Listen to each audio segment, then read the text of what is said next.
The LONGBOX Crusade presents Transformers Chronicles. Hello and welcome back to Transformers Chronicles. I'm Delvin, aka the Dark Web, and in case you're new to the show, welcome. And let me tell you what this thing is all about. We're going for a wild, crazy ride, chronicling the awesome, wacky, and sometimes wrestling world of Marvel Comics, the Transformers. But I am not going at it alone. Let's bring up the founder of the LONGBOX Crusade, the somewhat novice to the Transformers world. Less and less novice by the day. We don't have many more Transformers to talk, even though it's kind of great because a little bit more content to come and some good content at that. Anyways, his name is Pat Sampson. Pat, how are you doing tonight? I am doing good, Delvin. I'm doing good, except I think I got some rusty spots in some places that I can't get to, and hopefully there might be some ointment or some cream for that. Okay. I'm sure we can get somebody to help you out with that. Was there anything more to the bit, Pat, that I'm missing? No, that was it. I was like, is he going to tie this into wrestling somehow? But he didn't. But it's okay. I'm trying to tie it into a spot that the guy said, but I can't remember what it all was about. I remembered it because I just happened to read it because he was saying, Road Handler was talking about the Decepticons, and he said, since I got the book out, hold on, wait, it was on the first couple of pages. He says that the Decepticons are better than rust rot. The rust rot, yes, that's what I had. Rust rot, yes. You see, Pat, I got you. You know, I'm with you here. I understand you. I speak your language. Mm-hmm. Good.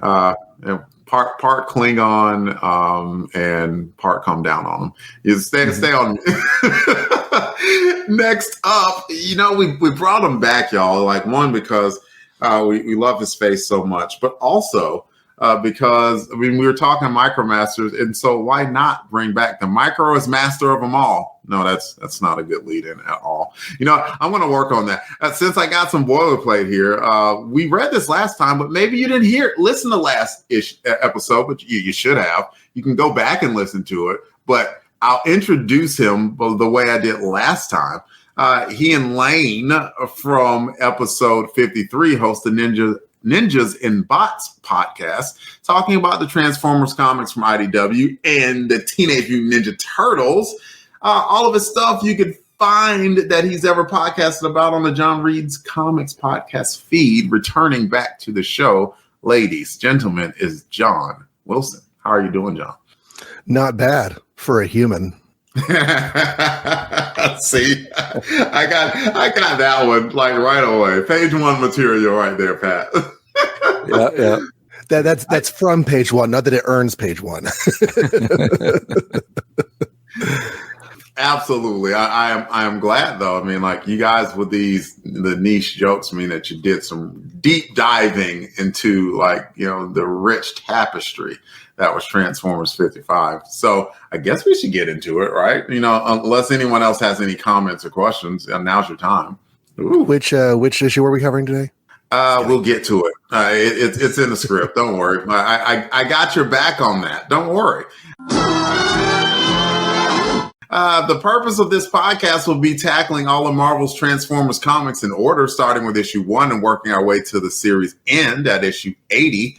We'll answer any questions that are brought up to the best of our ability and see how these books we loved then as a kid hold up to our eyes as an adult now. This podcast is guaranteed to be, you guessed it, more than meets the eye. So, Pat, John, let's find out what happens when the Decepticons get in on this MicroMaster thing. And, oh yeah, wrestling? Right after this promo break? The Transformers will return after these messages. Hello, how are you? This is Sean Merrick from the podcast Worst Collection Ever, where myself and my wife, Jennifer Stansfield Merrick, talk about the weird, the funny, and absolutely insane comic books in our comic book collection. Are they good? Probably not, but we're going to have fun anyways. We took a little break, but now we're back with brand new episodes, so please check us out on Apple Podcasts, Spotify. Even check us out on YouTube, Angry Hero 79. You can subscribe, you can review, you can rate on there, and we love to hear from you. So check you then. We now return to the Transformers. Welcome back. The issue we will be covering today, John, is Transformers issue 55. And hopefully you're ready because you got the cover description. So go. Well, Jose Delbo has brought us another full color creation. We have a road handler being hoisted up by the man with the Robin Williams carpet chest and the hair that I guess Pippi Longstocking forgot.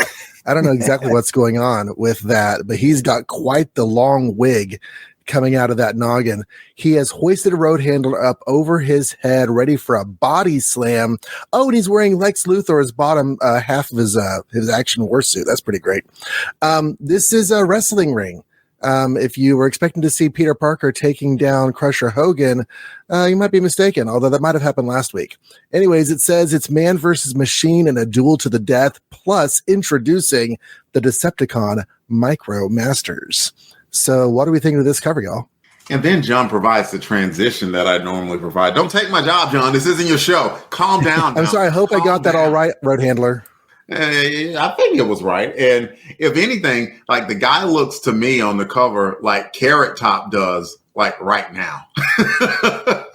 Like, I don't know if you guys know, Carrot Top got like jacked.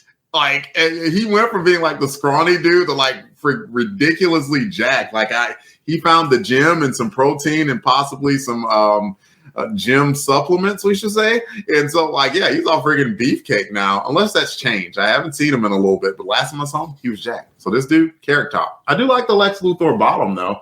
And I tell you what, man, like, you can't get...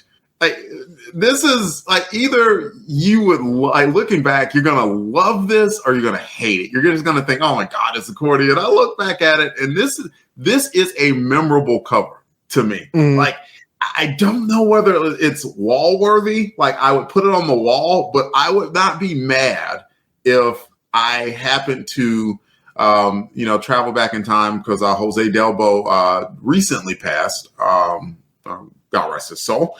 But like, if I were to see him at a comic book convention and he had like a big, like a poster size thing of this, like, would I take it and put it somewhere and store it as artwork? Absolutely. Because like it's so 80s and transformery and goofy and silly all at once. Like, it's doing a lot, and I just happen to love all it's doing.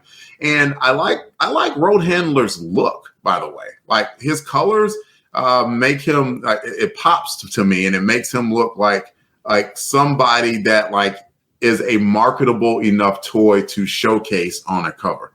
Pat, what do you think about it? I think you're right on that with Road Handler. I think his look is something as a kid that I think would be kind of cool and seeing. I think the colors, he's kind of got that sort of hot roddy kind of colors as well.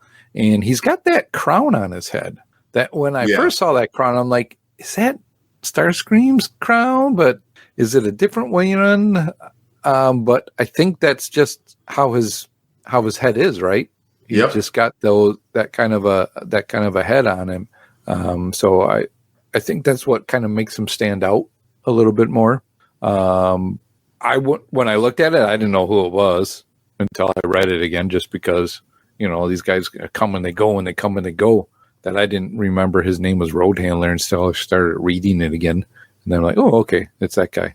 But other than that, you're right. It's got that kind of quirky, I guess I'll call it that quirky kind of a 80s Transformer vibe that's going on. You don't see a lot of this in the new Transformer kind of stuff because it's Transformers and that's what it is. I think this one kind of gives you that weird vibe, like, hey, we're trying to put these Transformers with humans and see what kind of wacky stuff can happen with them. And it's interesting. Definitely an interesting one. I do like the colors on it. Yeah, Bob, I think that was one of Bob's strengths as he wrote Transformers, is that he always found a way to involve humans. and you can have a Transformer story without any humans in it, like if you're on Cybertron or whatnot, or some other planet that, doesn't involve humans. But I think it is pretty important. As long as you're on Earth, Earth is populated with billions of human beings. It's kind of hard to have an adventure on Earth without featuring humans. And Bob did a very good job with that, I thought.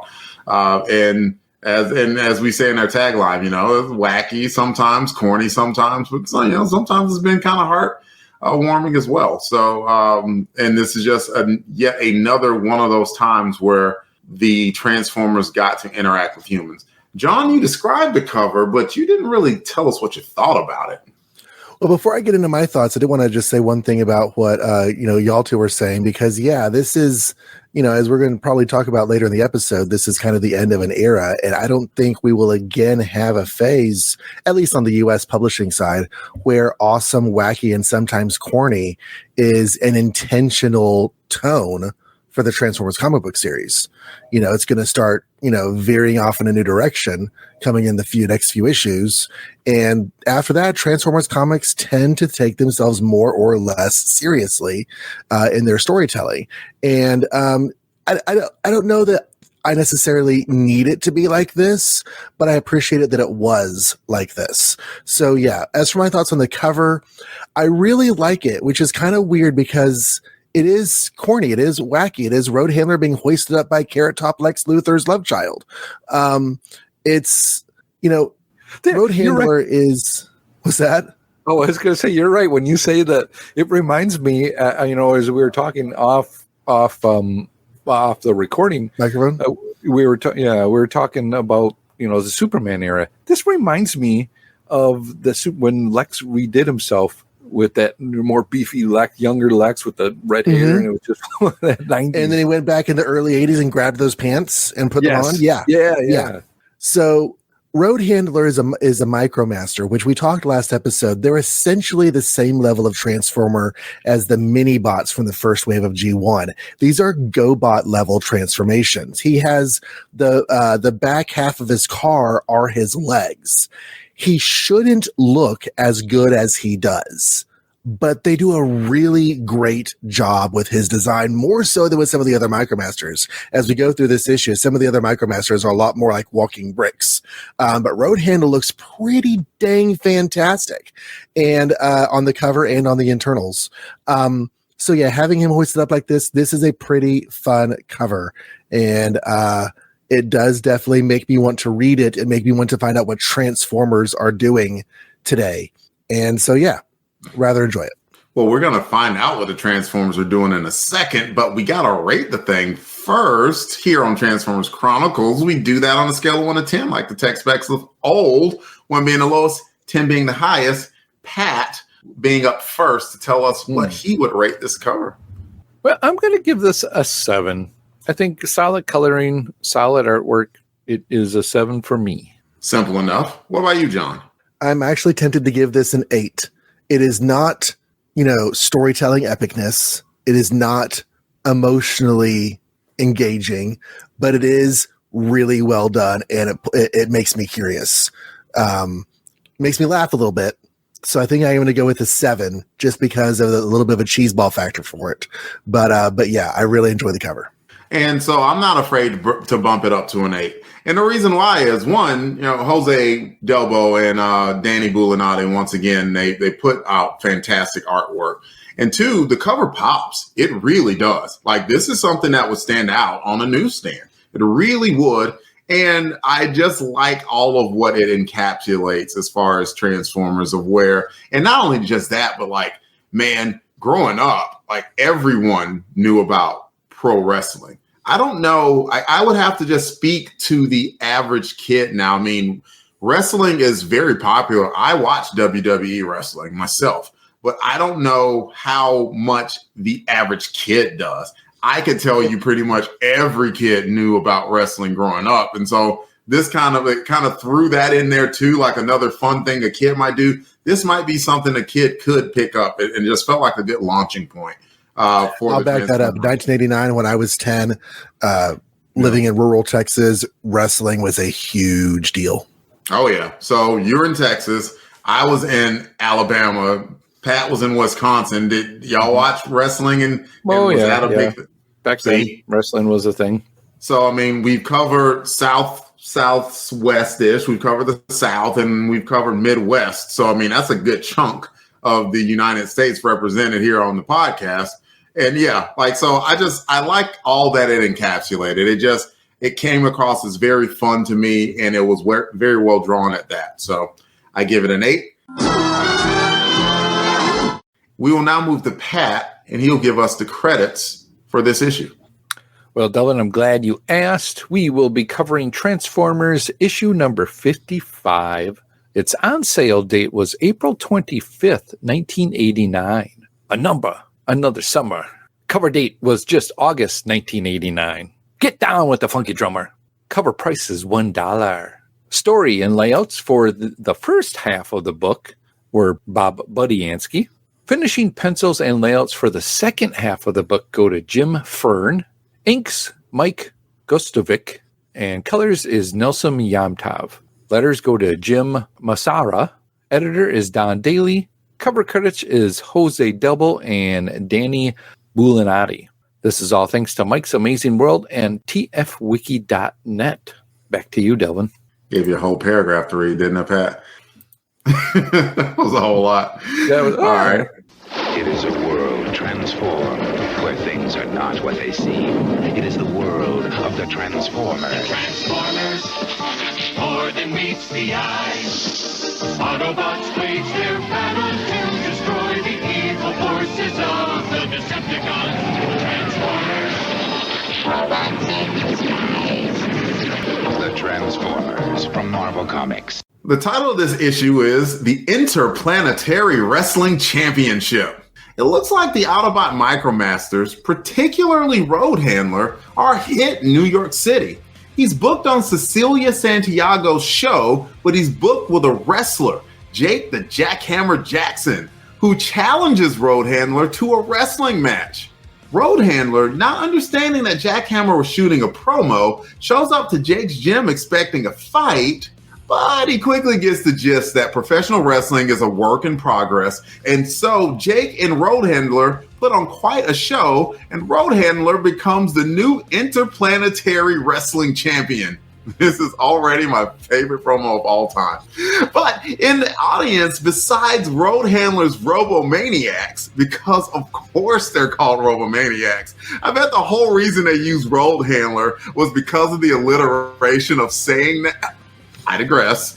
Besides Road Handler's Robomaniacs is Lord Zarak, who we're familiar with as the headmaster component of Scorponok, present leader of the Decepticons.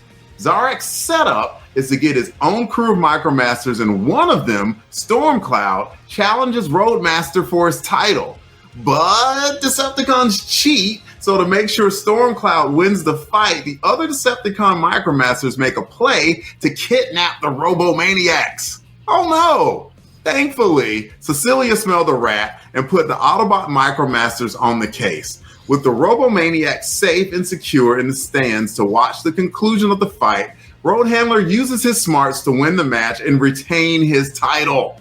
But seeing that the Decepticons would and could be a clear and present danger, Road Handler decides that he and the MicroMasters' efforts would be best served battling them, and with that, rolls out into the sunset.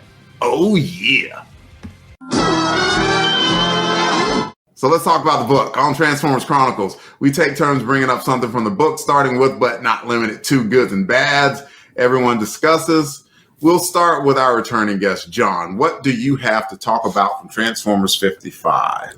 I just thought first I would bring a lore tidbit because we have the introduction of the Decepticon MicroMasters in this.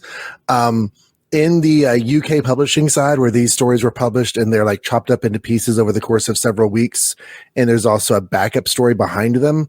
Simon Furman has been dealing with the MicroMasters before these issues, and he did a story about how the Decepticons didn't have MicroMasters because they didn't know how. And at one point, they actually abducted some of the Battle Patrol to learn the secrets themselves. And so it's through studying Autobot MicroMasters that they made Decepticon MicroMasters, and they get their debut in this story. So I thought that was kind of neat that the MicroMaster concept was just Autobots at first, which goes along with Road Handler saying last issue that they reduced their size as a resource saving measure in the light of the war. That's some good lore tidbit. Yeah, I did not know that that was Transformers UK, right? Yeah, so that's the stories that are running alongside these stories over on the other side of the ocean, back where they have police boxes and double-decker buses and chips on beans and toast and everything else. Never trust an English pudding. Pat, what do you have to add to the story, as it were? Well, I have no fun facts like that. That is an interesting fact to hear. Me neither, Pat. You're good. I felt like, ooh, was I supposed to bring something? I guess, I did homework, y'all. So I'm just saying. I feel I'm like, oh no, man, well, I should be doing something, but I don't have anything. I think the way you read this too, Delvin, and the way the story went, this is such an 80s. I could see this like being, an 80s film where, hey, you want to say like Rocky or one of those, those Karate Kid kind of a film, kind of a feel to it to me that, because at the end, you have him just saying why he kind of, stopped doing it. And, he didn't want to see anybody else get in trouble. Yeah. But it's just those kind of lessons that were learned here at somebody that wanted to be a big star and then decided, you know what, I'd rather deal with, take care of my friends and family first. And the rest of it is going to be what it's going to be. And you learn that hard lesson over through this all. And I liked it. It got that vibe to it. And I really enjoyed it. You have to back that up because like with the wrestling, also the 80s-ness of that, because I'm thinking about the opening of Highlander and how that intercut with the wrestling, match of that. And I can kind of see that as being parallel to this. And then the G.I. Joe, Transformers, He-Man moral at the end of the cartoon. Mm-hmm. We have that at the end of this issue. So it feels very, very much of the era. I agree. Yeah, definitely. I agree with that too. And I'm getting somewhat nostalgic because I'm sure you remember, Pat, about the car wash of doom. Yes. Yeah. Yep. That one too. That's Finest Hour. And so like when we read that and I was coming into it and my thought was, man, this is going to be corny. And then like when we read it, like all of us like, this was pretty dang awesome. Go ahead, Pat. I felt the same way. Going into this one too. Like I'm like, oh, okay, it's going to be some wrestling thing. It's going to be, but no, it had some good moments. It had some good moments, and like the overall just construction of it was well done. Like I'm pretty sure you guys have heard. I mean, I know neither one of you are wrestling fans like I am, but like back in, I think it was the 80s. You've heard of Andy Kaufman, the comedian, right? Mm-hmm.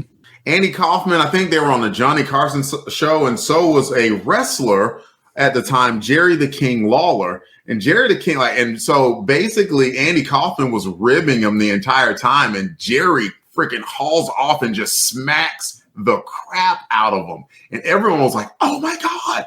And it was really a work.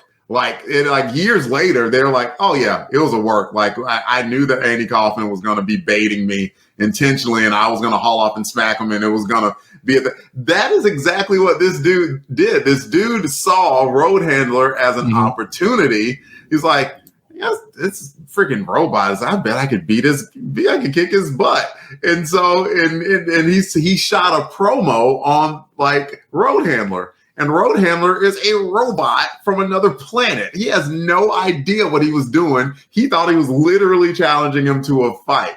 And that made me just light up because that is just wrestling.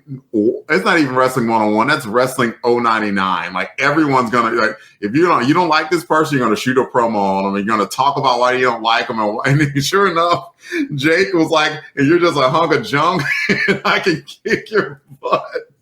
And Road Handler was just upset about it. Like I loved the setup leading into the whole thing. It really just made me smile. Like, it brought a smile to the kid side of me, and it brought a side to the adult side of me that understands and loves and appreciates pro wrestling for the art form that it is.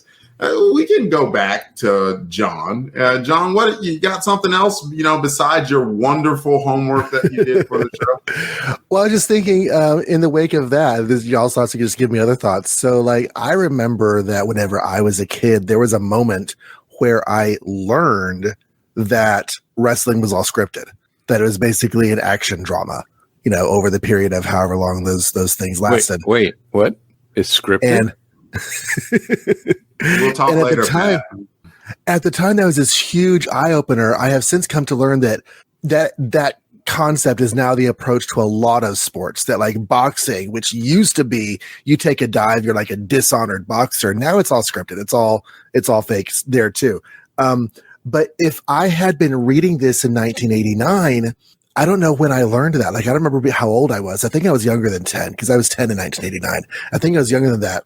But there are going to be kids reading this who don't know wrestling as well as other kids do, who are going to read this and realize that it's all fake. The guy makes the plans, and they do the pretend takedowns and everything else while they're there in the ring.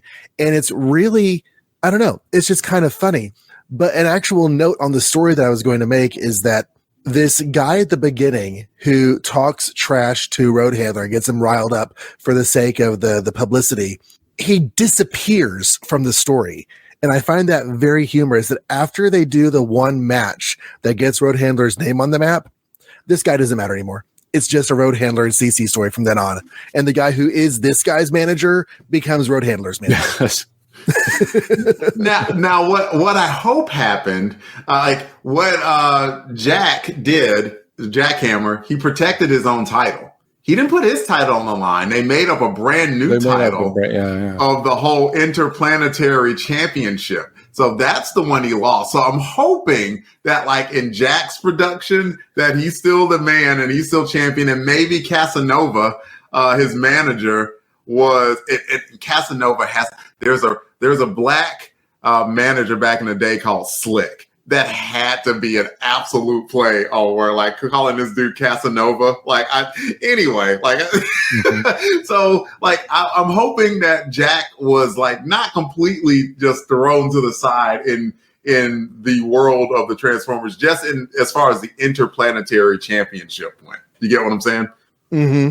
I hope. For his sake, that he didn't just lose all the money just because he decided to put the robot over. I'm looking up to see if TF Wiki has any notes about that nod being intentional. Chances are they do, knowing TF Wiki info. While you're looking that up, Pat, do you have anything else to add?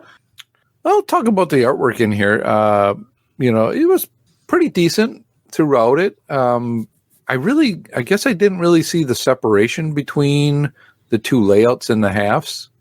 Because half of it, the beginning half is Bob and the other half is the other person. I guess when I read it through, I didn't see any, difference between it. I do like, especially in the ring, the action scenes that they show there is really cool, and how it all kind of played out. Especially when he finally jumps up.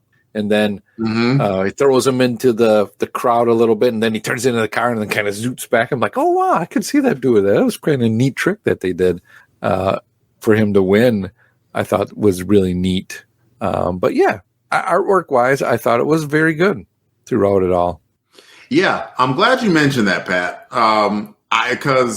And I wish that when we talked with Bob a few months back, he could have said, I did some pencils on the Transformers too. Maybe he forgot because it had been so long. Because when I opened the book and saw that Bob had credit for doing layouts for it, I'm like, oh, wow, that's really cool. So he at least got to dip his wick, as it were, into the world of the Transformers and doing that. So I thought that was really cool. And I don't think that we had seen Jim Fern before on the book, but I don't know. Yeah, the name doesn't sound familiar. Yeah, it looks like they came in and may have had to do slightly a bit of a rush job, and maybe because Jose is penciling next issue. So maybe they just wanted to get him, a good running start with the new writer that's coming in. Who knows? But like, I'm just glad because I have seen Bob's work before. We've seen it before on covers. So I was really glad that he got to do some of the interiors too. John, did you got something for us as far as some homework? Not what we were looking for. They do say that Budiansky was inspired to write this story because a group of Marvel staffers went to wrestling matches and talked about them at work. So it could have just as easily been the Interplanetary Strip Club if they were talking about those visits. Also, Jake is training at Arnie's gym, which is likely a reference to Arnold Schwarzenegger. But two things in the story, two little things, so I'm just going to lump them together. The first page of the new artist is where the Decepticons first show up after Zarek leaves the wrestling match and taunts Road Handler. No, he hasn't taunted him yet. He's just been thinking very interesting. He shows up with the Decepticons. It says that he turns into a robotic head, which combines with the body to make leader Scorponok. But that body is not Scorponok's body. That is a lot closer to just what Zarek looks like whenever he's in armored form, just miscolored. So the new artist was a little bit off on his reference there. And also there is a story point tidbit teasing the future when the Decepticons are talking. And I'm just going to mention this for Pat's sake, because he might not have caught it. But on the page that begins with the four Decepticons in their shadowy hats, like they're Ninja Turtles. At the bottom of that, one of them says he's only going to help because it suits his purpose, and that's a purpose that Zarek doesn't know anything about. But the Decepticon MicroMasters have ulterior motives. Oh, okay, interesting. Say less, John. That was a good. Actually, no. You said just enough. I think I said just the right amount. There's something there. Oh, yeah. Interesting. Yes. Especially from what I can remember. I'm very excited about next issue already. And well, the tagline at the bottom of the last page is a bit more of a tease on that, but I'm not going to say anything. Yeah. Now say less. Let's see. Is there any... we can talk about anything. It's kind of. I'll mention something. I'll mention that I liked the arc of Cecilia Santiago. Yeah. Like the one thing that I at the first page when like Road Handler kind of did that, oh, you did okay for a human. I'm like, she's your friend at this point, jerk. Why don't you calm down a little bit? But like, I like how the entire time her arc. Because sometimes they'll play like these news reporter folks as just completely unscrupulous. Like, I'll do anything for a scoop. And you can tell that she actually cared about Road Handler and about the rest of the Autobots, MicroMasters, because she kept looking out for them, even when they didn't know to look out for themselves. And I thought that was really cool. I just really appreciated that. I kind of thought it was, since we're kind of going through this, I kind of thought it was kind of odd that he was, kind of punking Optimus there. Like, oh, well, I fixed it in a month. That chump couldn't do it in, he died and came back. He still couldn't do it. It feels similar to the Dinobots' attitudes towards Optimus, just without the muscle to back it up. True. That was somewhat in line with last issue. If you remember, like the very first thing, they're meeting Optimus Prime, and he was like, "Yep, I'm the leader of the Autobots on Earth," and they're like, "So," so like they gave him lip from the start, and then they successfully executed the mission to thwart the Decepticons, and then kind of just said, "Nah, we're gonna go our own way and do our own thing." And I give credit to Optimus Prime. It's not like Optimus Prime isn't a large enough and powerful enough bot that he could have been like, I am throwing you all in the back of my trailer. And you're all coming back up to freaking space with me. You don't have a say. And it's like, no, he let them continue to learn a little bit about Earth. They weren't doing anything nefarious. They were doing good stuff. They were doing good things. So, maybe that could actually help with the goodwill, people saying that Autobots are the good ones and Decepticons are the bad ones. So there is that. I give Optimus Prime a little bit of credit for that. But yeah, like it was within character for Road Handler and the rest of the MicroMasters to be a little bit lippy towards Optimus Prime. So I was okay with it, personally. I do like that these characters are, more the size, obviously kind of the size of a human, maybe a little bit taller, but they can interact a lot better with them. Yeah. Than a normal, kind of sized Autobot would be. So I like that concept. Having somebody who is extremely large in your room that you can still talk to, more or less on eye to boob level, is a lot more easily handleable socially than talking to somebody's foot. Yeah, definitely. Which is why Bumblebee was always like the one that Optimus Prime sent out, to talk to the Witwickies, for instance, because Bumblebee is these like about the size of the MicroMasters, maybe just a little bit bigger. Like the way that they kept portraying the MicroMasters when they put them side by side, my guess was they were probably about 7 feet tall. Right. So like you're not like super like gargantuan tall, but tall enough that like someone like me, as a 6'3" guy, that I would still have to look up to this thing. And then as you can tell, like Jake, or Jackhammer, like goes and he was a big guy, and he tried to throw us like, you must weigh a ton. And he was like, oh, actually 0.893 of a ton. So, I mean, I got a little holiday weight on, right. Doing some quick math, that's like nearly 1,800 pounds. So even though like, they're relatively small, like that's still like, you're not going to find a 1,800 pound human, but at the same time, at least they were small enough to be relatable to humans. My Chevy Nova was 2,600 pounds. So he's basically saying I'm the size of a lightweight car. I'm the weight of a lightweight car. Which would make sense. The art, I think I do notice a bit of a shift when the new artist comes on. And when Stormcloud joins the ring, that was whenever I started to realize, okay, MicroMasters don't actually have a lot of detail to them. Road Handler does, because I think that Jose Delbo, or not, Budiansky started a trend in the first half of the book. But if you look, whenever Stormcloud jumps in the ring, enough talk about let's get physical. He has early issue toy model brawn level of hands, as in not really much beyond metal hook shapes. And just not a lot of detail to himself as a robot, but it is like I said, they're really simple designs, and it takes some artistic skill to elaborate upon those and make them look more like people. Yeah, I think that had Jose Delbo drawn this book, that Stormcloud would have looked a lot better, But and the other MicroMaster friends at the end. Something about this book artistically screams that it was a rush job of sorts. But but I always take that with a grain of salt. It's like, okay, cool. Can I put out a book in 30 days? No, and that's exactly what what types of pressure that they were under. Plus, as we're going to be getting into very shortly, like they were in the middle of a transitory period, so. It'd be like, I'm sure that had some part to play in it too.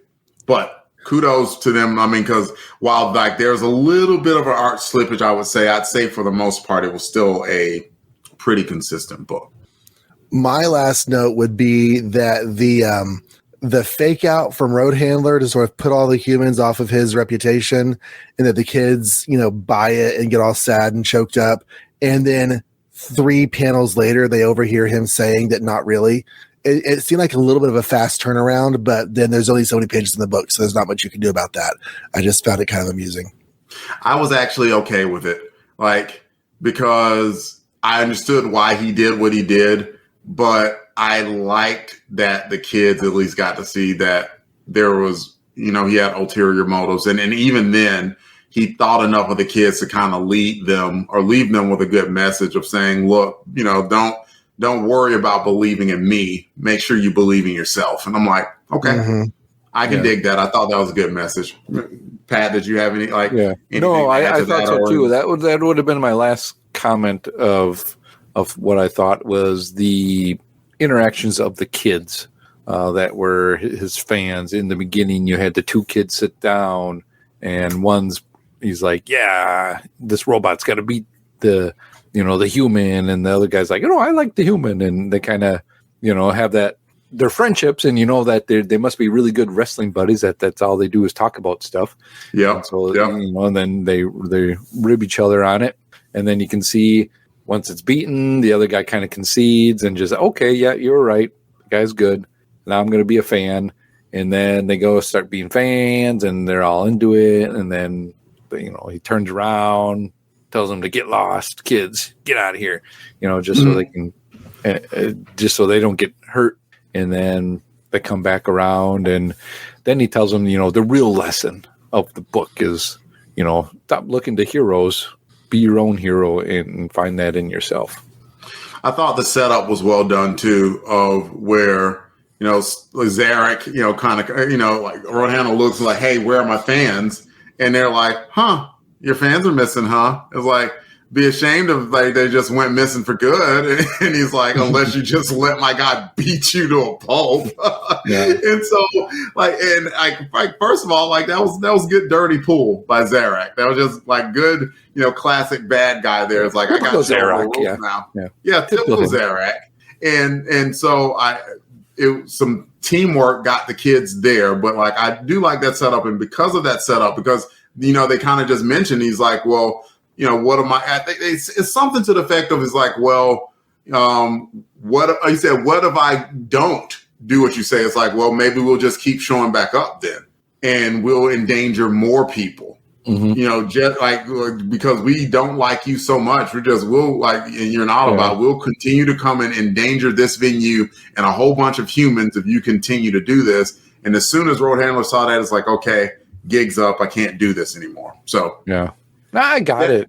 I got it. And I think I like the parallelism that it kind of plays off of with, athletes that we have nowadays. To see, I kind of saw that like in some of the professionals, where you get to see the other side of them, where they're not just, practicing and doing all that. They're using their, I guess, fortune and fame to give back to people in different ways. And I like that, because you see Road Handler, I don't know where they were, if they were at the gym or whatever, but he's kind of teaching them some self-defense and teaching them some stuff, on the side. And so I thought, it's pretty cool. I'm a big fan of self-defense myself. So yeah, it was cool that I like that he used his platform responsibly. Like, he could have gone the way of just trying to seek the fame and fortune or a bunch of money, et cetera, and he didn't. It seemed like his whole purpose of it was to bring honor to his name, but also to the name of Autobots. And so I thought that was a noble cause. And if anything, it was kind of avant-garde, kind of revolutionary to the approach that the Autobots have taken, really. Like, because he was doing stuff that they weren't doing yet. That's what I was surprised. Is like, wow, this is a lot of interaction with humans, and humans aren't like, oh, we're afraid of these guys. They used to be sending the army after these. Now it's like, oh no, they're fine. Just go let them wrestle now and have some fun and take right. Yeah, you didn't see Bumblebee out, fighting muggers and stuff like that, and that was something that the MicroMasters kind of did, and it seemed like the city was willing to accept them because of that. So pretty cool stuff. All right, I'm looking. I don't see anybody want to chime in. John already said that's his last note, so we will move on to the touch. Now's the time for us to talk about that, where we talk about which characters in the book stood out the most, be it Autobot, Decepticon, or human. Pat, who had the touch to you? Well, I'll have to go with Road Handler. I think at the end, his PSA on finding it in yourself is where you need to be, and I think he definitely had the touch. Okay, John, what about you? Who had the touch to you? If there were a backup, it would probably be Cece. She's the largest character in the book besides Road Handler, but this is almost a one-man show for Road Handler. He carries the story, and he does a pretty great little arc from still being unsure about humans at the beginning to weeks passing, and he settles into this particularly niche corner of human culture, and he finds a lesson in it, both for himself and for the people who are following him. So it's, it's going to go with Road Handler. I think Road Handler, the only reason I'm going to not go with Road Handler and go with Cece instead is because I just appreciated what she did. Like from the start, like she was a little freaked out about the idea of the robots and idea of the MicroMasters, but she caught on very quickly. And maybe she was just trying to chase a story, but she never compromised her integrity to do so. And she never compromised her friendship with the MicroMasters once she established it. She became their friend even though they didn't want her to at first, and she was always helpful and indispensable. So I appreciate her for that, and I will give her the touch. Now, as for who I'm going to give the not touch to, okay, we do it a little bit better. We talk about someone who had to be the worst in the book. They're less than meets the eye, folks, and they'd probably end up losing a wrestling match to, I don't know, Gears or something, in the segment called Less Than Meets the Eye. Man, I don't really have a less than meets the eye for this one. I think, in my opinion, everyone played their roles pretty good. So like I'm gonna give kind of a lazy less than meets the eye to the Decepticons in general because they're stinkers and they're haters, and they couldn't let even the tiniest little Autobots be happy and have their little interplanetary wrestling championship. So I will give it to the Decepticons for just living their nature and being good old-fashioned haters. John, who was less than meets the eye to you? Lord Zarek. Why does he give two craps? Honestly, what does he even care about this? He is the leader of the Decepticon army, and they are supposed to be trying to find the resources to conquer the world and do whatever, take back Cybertron for the I don't know. They're supposed to be doing Decepticon things. Road Handler is just out there being a dude, not even helping the Autobots. He's just being a guy. And Lord Zarek's like, you know what? I'm going to have to make an entirely new race of Decepticons just to stop this guy. I'm going to make 4 of them, but I'm only going to use 1. He needs to go back to eating his own peanut butter because I don't know why he's in this comic.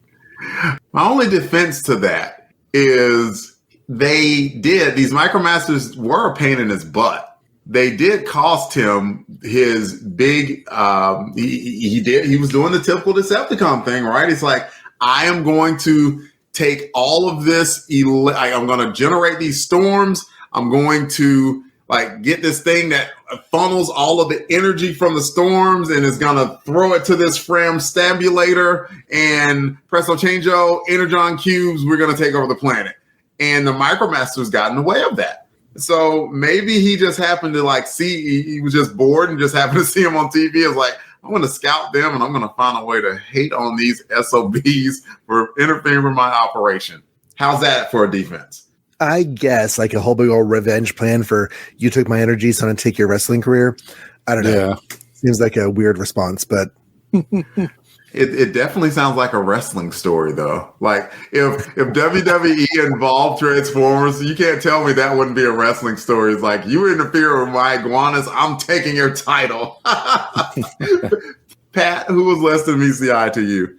Well, you guys both picked two good ones, and I think that was really the two obvious in the book. So I'm going to go with just a non-obvious one and a fun one. I'm going to go with Dwight, the other kid who finally gave in to peer pressure.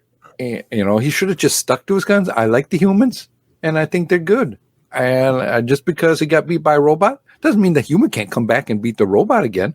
He should have stuck to his guns and stayed with who he liked. But nope, he gave in and peer pressured. So less than meets the eye is Dwight. Like a chump, right, Pat? He's a chump.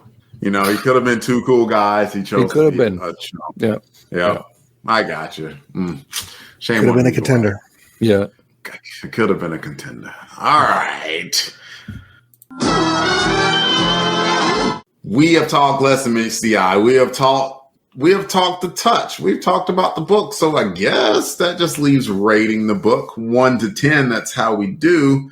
And I don't know who should go first. I've gone first a time or two. Pat's gone first a time or two. Anyone really just want to go first and rate Transformers 55? I'm waiting for a show of hands here. Oh, John, that counts. There you go. Go for it. I will say this. I kind of expressed similar sentiments at the beginning of the episode. Transformers comics are going to quickly move away from this kind of storytelling. This kind of comic for Transformers, I don't think would work in the modern era. I'm not entirely sure that it should have worked in '89, but it did. It's a fun, quirky, cool little comic, and I like it. And I think this era and this run of Transformers was all about, trying to find the character in these robots who turn into cars and vehicles and having them interact with humans in ways that are really very human. We have Bruce Springsteen concerts. We have car washes. We have all sorts of stuff that are very 1980s human. They even teamed up with Spider-Man once. And yeah, I really kind of dig this as, it's not necessarily a capstone, but it's the last thing we have from this writer. And it's a fun note to go out on. So I want to go ahead and give this thing an 8. It's not high epic storytelling, but it made me smile. And that making you smile thing in these days, I think, is a good thing to have, right? Like, we have a lot of seriousness out there. And I think sometimes, like, people are just getting off on, like, oh, this is so gritty, or my hero, went through and he slaughtered, like, freaking entire villages of people, but he has a heart of gold. Does he? Does he really? Did he have to shove a pencil through someone's eyeball? Does he though?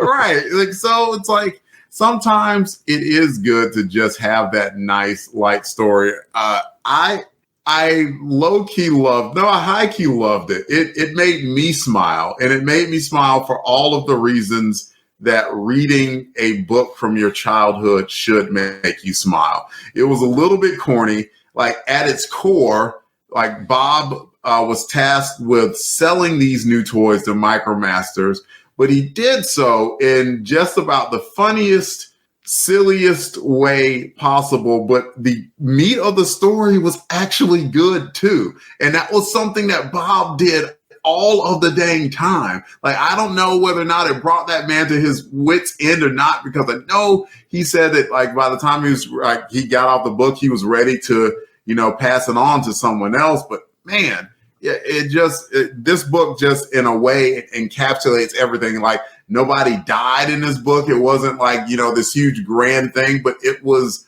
very much so Bob's book, of where, like, the humans had character and the robots did too. I'm giving it a 9 because of those reasons. I thoroughly enjoyed the book. Pat, take us home. I think you're right there, Delvin, that this is definitely Bob and what his Transformers kind of was and what he was going for. So I'm giving it an 8 on that. It was fun. And it was, like I said, having read all of these now up to this point, it's like, yeah, I can see this issue fitting in just perfectly in his run. And it being the last one, good for him. Good for him indeed, ladies and gentlemen. And that is going to actually seg right into Transformer Spotlight this time. We normally discuss a particular Transformer that was featured in today's issue, and I certainly thought about it. But this issue marks the last issue of the Transformers for Bob Budiansky. And looking back at a minimum, you think Marvel would have given the man a letters page to say goodbye instead of an Nth Man ad? To be fair, that's a damn good house ad. I just want to be clear on that. I mean, it's great. It's iconic. But, I mean, it was the man's last. He had about a 50-issue run on the book. He deserved a goodbye, I would think. Anyway, I think we can use this time, though, for Transformer Spotlight to just give everybody a chance to say a few words about an absolute legend to the book. Pat, do you want to start? Sure. We've kind of said a lot already about Bob and his style with the book. I think Bob had a lot on his plate and a lot to do. When you go and think back of the history of Transformers, it's Bob. What you have now and the more seriousness in that, there's still bits that are from Bob, the characters, their quirks and their characteristics of them. That's all Bob coming together to put that together, and kind of like Larry Hama with G.I. Joe. Those characters, they're there, but they become more of a molded and become more, I want to say iconic, but yeah, these are iconic characters, but they are rooted through Bob and his storytelling and all that he did for this franchise. I think without him, the franchise wouldn't be what it is nowadays. And I think we see it a lot, especially with comic book, movies and TV stuff like that. We're seeing us kids that were growing up with these.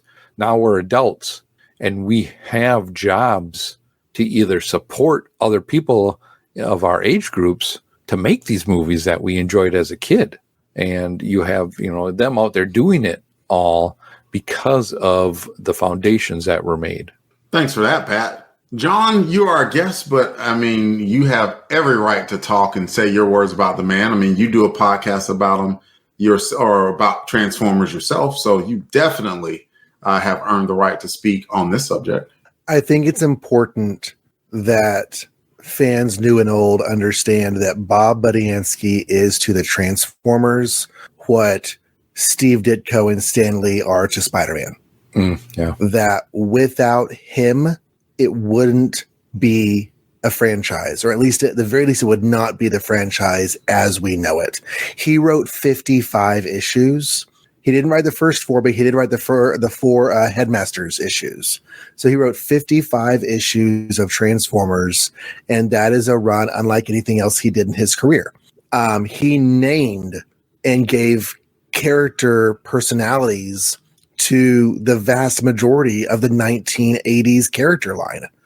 His involvement, even though he only started writing the comics with issue number 5, his involvement with the character goes all the way back to 1983, pre-toy line, pre-cartoon, naming and describing the characters, turning the toys into people, and then getting the chance to start spinning tales about those characters.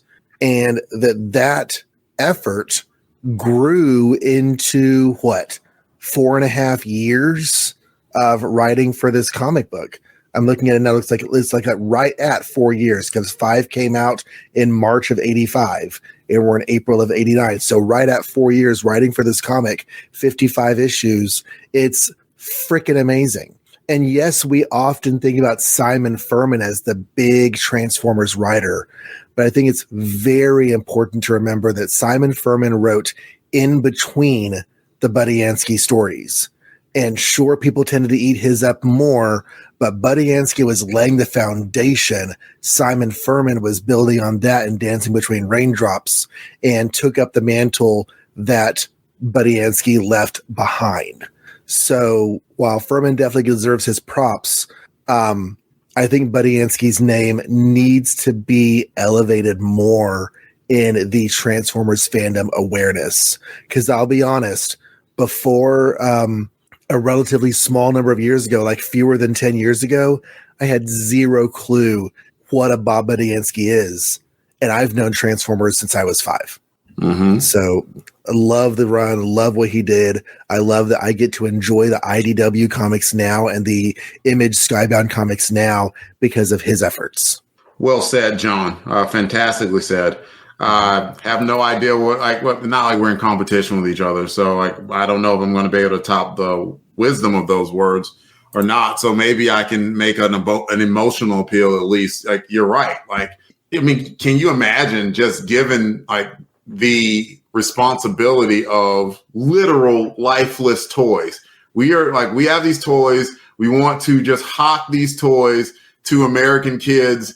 And okay, but we have nothing. We just have these toys, like a cool concept of taking these toys, they transform into vehicles, and some of them transform into weapons, but we don't have any idea what to do with them.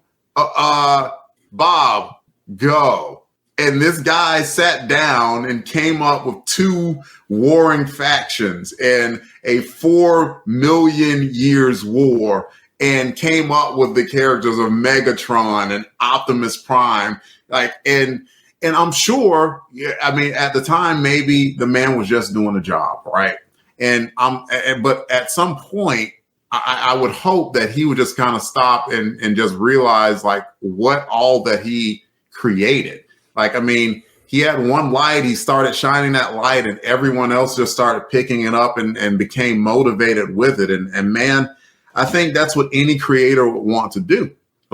And not necessarily, okay, this is the thing that I'm going to create that is going to make me a ton of money. Now, I'm sure some creators are in it for that, but I think most people at the core of it want to come up with something that people will just remember, that would leave a legacy, and that would carry on long after they're gone. And Bob is a man, I believe, in his young 70s.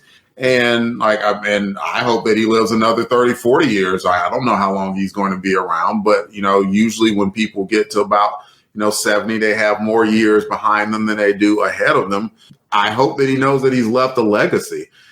This is something that Jonathan Schaefer Hames and Pat and I randomly got together on Facebook and made the decision that we're going to come and start talking with a podcast about it, because Jon and I love Transformers, and Pat wanted to just come along for the ride and learn a bit about it with it. And I absolutely have just rekindled my flame for loving these books, and I'm grateful to have the appreciation that I have for it, and I'm grateful to have had the opportunity to talk with Mr. Buddy Ansky himself and get just a little bit of his perspective about the books. You talk about just one of those crazy journeys in my life personally. I never would have thought reading these books as a kid that I ever would have talked about the name Bob Buddy Ansky or had a conversation with him in person, and was able to do that. But I just could not be more appreciative and impressed given the parameters that this man had. He was given nothing and he made everything with it. And some of these stories where he was pulling ideas from, things he was seeing around him, from movies that he grew up with and everything, and that it turned into this, the man absolutely should take a bow. And I hope that he gets a chance to listen to this, because people should have their roses put upon them, before they're in the ground. And again, while I hope he is a long, long way away from that, I hope that he hears this and just show what absolute love and appreciation that we have for him. Yeah, definitely. I want to add too, Delvin. You mentioned it just kind of just having the opportunity and to talk with him. He took the time to want to be able to talk with us. Us little peon. I want to say little peons, but us people that just talk about comics. To have somebody like that come and just say, "Yeah, I'll be on your show and I'll talk about," is what a great guy that is to do that, and just respectful of his fans. And they're, and just, I thought, it inspires me to do that and to kind of help, hopefully try to be that way with what we do. In talking with our fans. I want to say we have fans, but you know what I mean? That's always something that I always like when we podcast and then you have the listeners come and talk to you. It's like, wow, you listen to me. Thank you. I'm so appreciative of it. So, and it's worth mentioning again, and I'll mention it many times over. When I reached out, I had the ideas 50 is a huge book. Let me reach out to Bob about it. And I did. And he was like, okay. And then Pat was like, "Yeah, I've heard your show before. It's a good show." And I'm like, Wow. What? You've heard my show. What? The whole thing has been wonderful. But we aren't the only ones that have something to say about Bob's final run. Here are a few other discerning listeners that want to pass along their thanks to Bob too. Hey guys, this is Matt. I'm just calling in for the Transformer Chronicles. I saw Delvin started talking about how issue 55 was going to be Bob Budiansky's last issue for the book. I just wanted to call and thank Mr. Budiansky for telling us some fantastic Transformer stories. I grew up really with the cartoon, not the comic, so getting to experience these is really cool to see how a writer really can sculpt a world different than what I was expecting, and it can still be really amazing and a really fun ride. So, Bob, thank you so much for what you gave us as readers and as people who still love Transformers to this day. Thanks, guys. Take care. And now it's time for a promo break. The Transformers will return after these messages. It is a world transformed, where things are not what they seem. Transformers! Want to learn a bit about the Transformers? Think you know everything about Cybertron, but are looking to learn a little bit more? Enroll today at Transformers University Podcast. Each episode will tackle a piece of Transformers history, starting in 1984 and marching our way up to today. Hosted by me, Anthony Brucali, 3-time Emmy Award winner and consulting producer on Netflix's The Toys That Made Us, and lifelong Transformers fan. We'll go on a journey through cartoons and comics, toys and movies, and all the weird esoterica from around the world, chronicling the adventures of everyone's favorite robots in disguise. Listen to Transformers University on iTunes, Google, Spotify, YouTube, and wherever you get your favorite podcasts. Transform and roll out! We now return to the Transformers.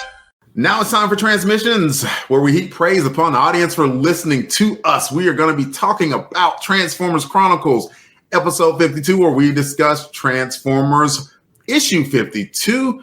And we will mention those who are kind enough to give us some social media shares and retweets. We will start with Alan E. Boyce Jr. Hokoff at Hokoff. Jared Ulbrich, the yard sale artist. Fanholes Podcast. Eslen. Coffee and Comics. Hi, Clinton. Hi, Clinton. And TFU.info. Hello, Anthony. You can find them at TFU_info. And we have one comment. Let's see. Pat, you want to read that? Yeah, I'll take it. It is from Matt Passo, and he says, great episode as always. Thank you, Matt. And great comment as always, Matt. Delvin was spot on. Definitely get a Sharkicon vibe from the Mechanibals. Kind of like a crab version. And you're right. They were kind of crabby, the Mechanibals. I call them mad balls, but kind of crabby. I don't know if you know, Pat. Like I put in, I think it was in the storyline. I put in the background music, the theme song from the Mad Balls. Oh, did you? If you go back and listen to it, it's like I can listen again. Yeah. It's subtle. We don't want to get those copyright strikes, but like I could not help it. I like took it and I just turned the volume and just said some words over it. So, all right, cool. If we happen to miss a few, we apologize. That was all the comments that we had. We usually get some from Spotify. We love to hear you. Any comments from Spotify or call, by the way, but we'll get to that in a second. If you let us know on Twitter X, Facebook, Instagram, heck, Blue Sky. We're on Blue Sky too. We will correct it in the next issue. And ladies, gentlemen, that is the show. Please come back and join us for the next episode where we discuss Transformers issue 56, where the Simon Furman era begins, and he starts off with one hell of a return from the dead. John talked about it a little bit, Pat, and he stopped at a right point. You're going to enjoy that. I'm going to enjoy it because I can't remember how the lead up got to that point. Yeah, I'm excited already. If you like to hear more from us, Longbox Crusade, y'all, we are everywhere. Twitter, Facebook, Instagram, Blue Sky, Patreon. You look for Longbox Crusade, you will find us. We have a Crusaders Club. You can join us at Patreon for only $1 a month. YouTube channel as well. Please like and subscribe there. I think we're up to about 350, which is modest. We wouldn't mind getting up to about 500, by the way. Tell a friend about it. Yeah, I mean, we put some good stuff out there. We do some live streams a few times a month. It's called Do It Live Stream every second Sunday. I do a show called Come Out the Player, New Warriors podcast. Jared Albrecht at least does one show called Best Under Five, where him and Black Belt Chris talk about a movie that rates 5 or below on imdb.com, and they discuss it. We got all sorts of original stuff, and it's good stuff, if I might humbly say so myself. So come check us out. We have t-shirts for sale that you can buy at tpublic.com. If you search for Longbox Crusade on tpublic.com, you will find us. And there's even a voicemail. You can leave us voicemail comments on. And by the way, this would be a great one if you love to leave a comment to talk about the awesomeness of Bob Budiansky. We'd love to put that on the air. 707-532-5269. That is 707-532-LBOX.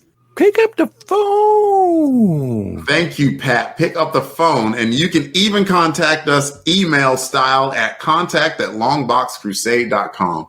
John, once again, you have saved the day, my friend. Thank you so much for coming back and talking about the MicroMasters, giving us some of that good homework, and giving us some ominous portend as to who might be coming back next issue, but you didn't spill the beans. I appreciate that. Please let us know where you can be found on the social medias.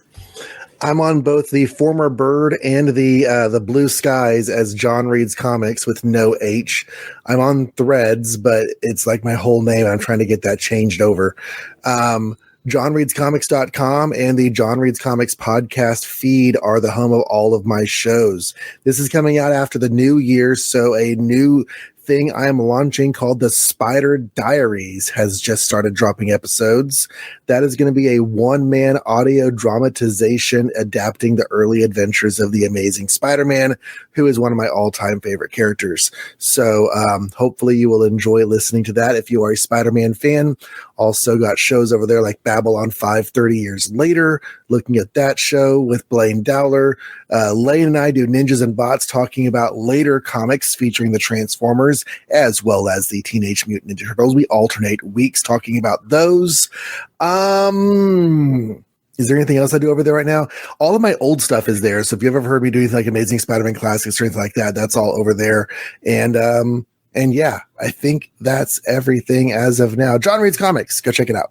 Absolutely. Go check it out. And Pat, where can you be found? Well, Delvin, I'm glad you asked. You can find me on the X at Christatos01. What about you, Delvin? You can find me on Instagram at Delvin Ray, and you can find me on Blue Sky. I'm going to remember that long Blue Sky address, but if you look up Delvin W, how many of those could there possibly be? Go find me on Blue Sky too. Thank you, everybody, for listening to the show. And remember, freedom is the right of all sentient beings. Till all are one. Till all are one. Till all are Bob. You got the touch. You got the power.